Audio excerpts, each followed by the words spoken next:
नमस्कार मित्रांनो, मी doctor Nikita, consultant dermatologist and hair transplant doctor from follicle hair and skin center. Follicle सेंटरमध्ये आपलं स्वागत आहे.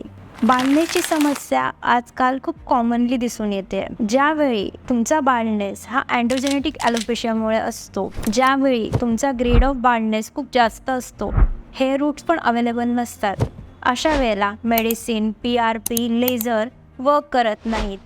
त्यावेळेला तुमच्या डोनर एरियाची असेसमेंट केली जाते आणि डोनर एरिया जर हेल्दी असेल तर तुमचे डर्मॅटोलॉजिस्ट तुम्हाला हेअर ट्रान्सप्लांट सजेस्ट करतात. पण एक प्रश्न खूप कॉमनली विचारण्यात येतो की या ट्रान्सप्लांटसाठी काही एज लिमिट असते का, काही वयोमर्यादा असते का? चला तर मग आजच्या व्हिडिओमध्ये जाणून घेऊयात इन डिटेलमध्ये.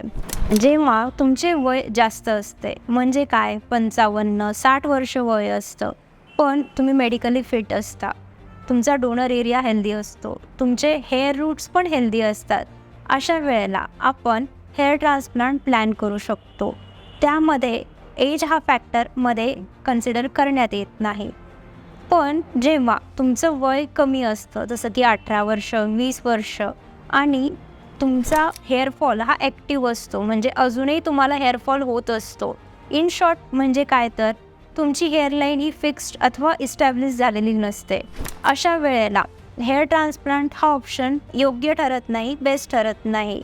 त्यावेळेला हेअरलाईन फिक्स होईपर्यंत वाट पाहणं कधीही बेटर असतं. नाउअडेज एज हा फॅक्टर हेअर ट्रान्सप्लांटसाठी क्रायटेरियामध्ये कन्सिडर केला जात नाही. तुम्ही कमी वयाचे असू देत अथवा जास्त वयाचे असू देत, त्याहीपेक्षा जास्त महत्त्वाचा आहे तुमचा ग्रेड ऑफ बाळनेस. तुम्ही मेडिकली फिट असाल, तुमचा डोनर एरिया हेल्दी असेल, तुमचा ग्रेड ऑफ बाळनेस हा ग्रेड 3पेक्षा जास्त असेल, तर तुमची योग्य ती असेसमेंट करून तुमचे डर्मॅटोलॉजिस्ट तुम्हाला ट्रान्सप्लांट सजेस्ट करू शकतात आणि हेअर ट्रान्सप्लांट प्लॅन करू शकतात.